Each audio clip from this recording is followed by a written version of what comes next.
App पर मिलते हैं। उसी बीच उनकी बॉन्डिंग बहुत अच्छी बन जाती है और दोनों एक दूसरे से प्यार करने लगते हैं। बस लॉकडाउन खत्म होते ही चट मंगी पट शादी। उससे पहले घर में बात तो कर लो। अरे माँ पापा कभी मना नहीं करेंगे। अमर की बात सुन रश्मि खुश हो जाती है। ऐसे ही दिन बीतते हैं और देखते ही देखते लॉकडाउन खुल जाता है, जिसके अगले ही दिन अमर अपने परिवार के साथ रिश्ता लेकर रश्मि के घर पहुंच जाता है। अभी लॉकडाउन खुला ही है और कोरोना तो ख़त्म भी नहीं हुआ, इसलिए ज़्यादा कुछ ना करके अगले कुछ दिनों में छोटे फंक्शन के साथ शादी कर लेते हैं। अमर के पापा की बात पर सब सहमत हो जाते हैं। कुछ दिन बाद दोनों की शादी हो जाती है और रश्मि अपने ससुराल पहुंच जाती है। बेटा, शादी तो तूने अपनी मर्जी से कर ली, लेकिन बहू को बोल देना इस घर में हुक्म मेरा ही चलेगा, इसलिए अपना राज जमाने की कोशिश भी ना करें। माँ, रश्मि को यहाँ सिर्फ प्यार, आशीर्वाद और अपनापन चाहिए, पैसा या राज नहीं।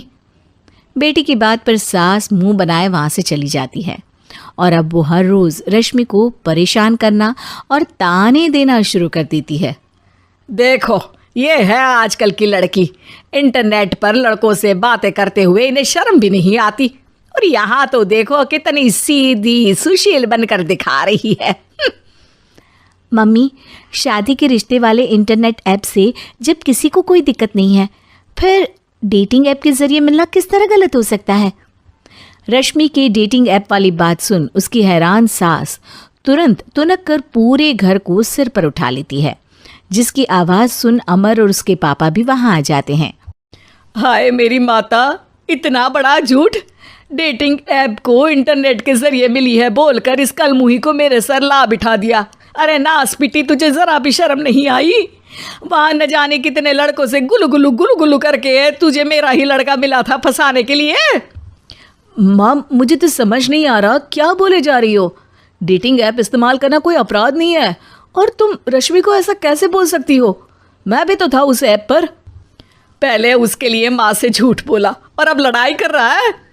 सास और अमर की बात सुनकर रश्मि हैरान खड़ी रहती है। अमर, तुमने घर में झूठ क्यों बोला? ये सब देख रही हो ना, इसी की वजह से झूठ बोलना पड़ा। एक तरफ अमर और रश्मि की ये बात चल रही होती है, वहीं दूसरी तरफ सास का नॉन स्टॉप क्लेश सबको परेशान कर देता है। सब एक